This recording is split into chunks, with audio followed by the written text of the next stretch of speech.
When you visit the Springs Preserve, we believe you'll be amazed at how many elements of the Mojave ecosystem have been woven together in the Origen galleries. And according to the museum's curator, Mike Spiewak, there's a method behind the amazement. So when you first walk in the Natural Mojave, there's the big spring mound there that kind of is a big hub to work around. Other interrelated areas lead visitors on a continuous journey through the wild and settled desert. And then next after that is all of our living collection outside. After that, it's the big train as a really recognizable icon. So it's kind of building these icon exhibits into the overall guest experience that the designers worked on to try to get it so that there was always something, wanting to go see the next thing. But one of the exhibits that's central to the museum's design and its overall impact delivers a massive flash flood on schedule every few minutes. Informational displays at the entrance to the flood space prepare people to appreciate the meaning of the upcoming event. And inside, tour guides sometimes help to set the scene and build up the suspense. Before it starts, we've got a countdown clock in there for the school group, and they're all count down to the show starting. In a city of flashy water features, this is one show that manages to educate in a most entertaining way. Oh, sounds like we might be about to get some more rain. Hey, Jess, I'm going to take the high trail above the canyon. The sky's definitely getting a little darker, but I think the rain's still a ways off. We should be okay for now. Animated naturalists exploring canyon country discover the plants and animals that literally live for the Mojave's rare rainy days. It's a red-spotted toad. They wait out the long dry season by burrowing underground for most of the year. Jess, what's that sound? Uh-oh. Would you please get out of there now?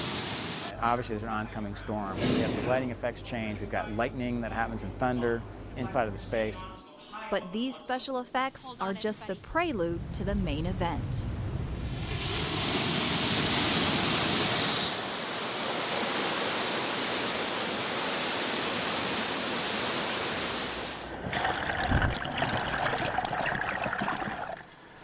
So in a matter of 30 seconds, we get about 5,500 gallons of water coming out through the flash flood.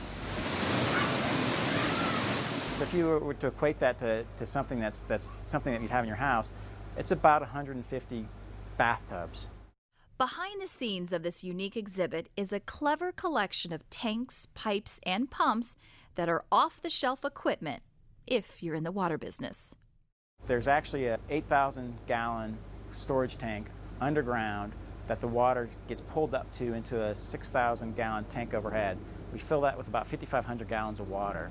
So in that release of water, there's actually two 12-inch pipes that actually slowly release the water to start off with. But it's actually really using pumps that the water district uses for doing water on golf courses. So for all the reclaimed water that's being used on golf courses, it's actually the same pumps that we use for there. But the ultimate effect of this flood event is so much greater than the sum of all its pumps. So you do see people talking about it, that come out and they're surprised that flooding like that happens here in Las Vegas. One local authority, Regional Flood Control General Manager Gail Frazier, is willing to back its accuracy. I am very, very impressed with what happened there.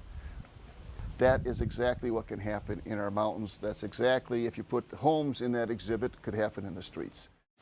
If it can impress on everyone who sees it the benefits and threats of the desert's flood cycles, then this exhibit will be a success. As fun as it is to kind of have that flash of water come roaring down the canyon at you, it does kind of show the power of the water that's there. And we also talk about how you're safe above the platform, you're in a safe area. And that helps reinforce the proper responses to real-life flood situations. Our flash floods are short-lived. They're not long in duration like the Mississippi River. Seek higher ground, 4 to 6 to 8 hours later, go home, and go home safely. I think the Springs Preserve and what they're doing here is a great complement to what we're trying to do to educate people year-round. Because it's the kind of entertaining lesson that really grabs the attention of the kids to the satisfaction of their moms and dads.